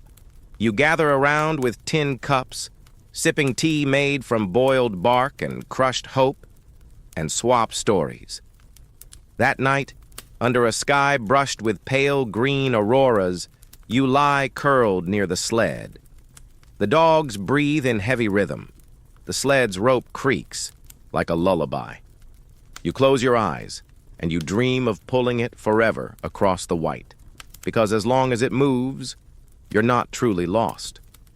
You sit cross-legged on a snow-smoothed rock, mittens in your lap, staring at the last package you're meant to check off for today's sled load. It's a small crate, no bigger than a pillow, wrapped tightly in waxed canvas and tied with a bit of red twine. On the side, someone's written a single word in charcoal: personal. No rank, no name, just personal. You open it slowly. Inside, letters, folded so many times the creases have become permanent. A comb with 3 missing teeth, a pair of child-sized knitted mittens, and a pressed violet sealed in wax paper. Welcome to the final, most fragile category of expedition gear. The things they packed not to survive the cold, but to better survive themselves. Tonight, you reflect on the last things packed before departure. The things that weren't rations or maps or munitions, but talismans of memory and madness. These are the dreams of green shores. You remember your own packing day clearly now, though it feels a lifetime ago. The dock in London, the press of voices, your hands trembling slightly as you wrapped your mother's photograph in a spare flannel and tucked it between your extra socks and your only good shirt. You told no one. It wasn't part of official inventory, but everyone packed something, like that. One sailor, gruff and rarely sober, carries a tiny carved wooden horse. You once saw him holding it up to the porthole as the fog rolled in. Another hides a journal in his boots, sewn into the lining, full of poems he never reads aloud. Some of the officers are more formal. Their personal items are declared, logged, labeled, silver flask, family crest, volume of Shakespeare annotated, hairbrush ivory-handled, but you see how they hold them when no one's looking, gently, reverently, like those objects are standing in for something they left behind and maybe shouldn't have. One young midshipman has a shoebox filled with what he calls future things, a cork from a bottle he never opened, a button from his father's coat, a list of birds he wants to see after this is all over. You ask him once what he thinks he'll do if they don't make it. He shrugs and says, "I'll still have the cork." There are love letters, of course, so many love letters. Some are faded with time and tears, reread until the creases fall apart. Others are never opened, too painful, too final. You carry to yourself, one from a friend, one from someone you never quite dared to name. On quiet nights, you read a line or two, just enough to remember how words can feel warm. Then there are the Bach combs. So many combs, brass, bone, wood, horn. None of them particularly good at untangling what the wind and cold do to your hair, but still they appear in bunk drawers and coat pockets. You begin to think they're symbolic, tools for order in a world that refuses to be tamed. There are tokens of faith, too. Crosses, tiny painted icons, a folded paper with a single Bible verse. One man wears a ring tied on a string, around his neck etched with a Hebrew prayer. He never speaks of it, but each morning you see him touch it before donning his boots. And then there are the completely inexplicable items. A porcelain doll's head, half a deck of cards, a seashell filled with ash, a tin whistle carved with initials no one on the crew shares, a dog collar from a dog long buried. Each one silently testifies, "I mattered once. I remember something soft." Historians have speculated endlessly about the psychology of explorers, what drove them, what comforted them, what broke them. Some claim these keepsakes were foolish distractions. Others argue they were the difference between endurance and collapse. You're firmly in the second camp. You've seen a man hold a handkerchief as if it were a map home. You've watched a crewman polish a wedding ring while humming a lullaby. You've traced the seam of your own coat where a note is. Stitched beneath the collar, one only you can feel. It says, "Come back whole." The red twine around the crate's contents is fraying now. You rewrap it gently, retie the knot, and close the lid. Your hands linger a moment longer than they need to. You're not ready to let go. The captain walks past, nods, and says nothing. He carries a tiny painting of a garden back in Kent. He keeps it in a tin of tobacco he hasn't opened since November. You know because once, during a storm, it fell from his bunk. You helped him retrieve it. He never thanked you aloud. He didn't have to. As the sled is packed for tomorrow's haul, you tuck the crate beneath the blanket rolls, protected, safe, carried forward. Because in the end, these expeditions are not only about maps and latitude, they are about memory. And the absurd, wonderful, stubborn things we carry to remind ourselves that we were human before the ice, that we might still be. And when someday some future historian finds this crate, this comb, this pressed flower, they won't just see a relic. They'll see a whisper that says, "I lived, I loved, I wanted to come home." You sit in the snow a little longer. The dogs stir. The sky opens wide, and for once, the silence doesn't feel so lonely. The wind has quieted now. The dogs are curled. Together like spilled ink on the snow, their breath rising in gentle puffs. The sled creaks faintly in the cold, a reminder of the miles behind and the unknown still ahead. You lie back in your bunk, boots drying near the stove, coat folded into a pillow, fingers tracing the edge of your blanket like it's the shoreline of some warmer place. You're safe for the night. Somewhere above, the stars drift behind a gauze of cloud, soft, slow, silver. You think of the letters you've written and the ones you haven't, the meals you've stretched, the jokes you've shared, the stories whispered over cracked cups and tin spoons. You remember laughter under lantern light and silence too. The kind of silence that doesn't ask questions, the kind that just holds you. Let it hold you now. The ship doesn't creak tonight. Even the cold seems tired of gnawing at the edges. You're wrapped in wool, in memory, in something that feels strangely like peace, the kind that only comes after long days of walking, hauling, hoping, and somehow still finding beauty in a biscuit or the way frost paints the window like lace. You've made it through another night. That's more than enough. So breathe. Let your muscles unclench, your jaw slacken, your shoulders soften. Let your mind drift gently.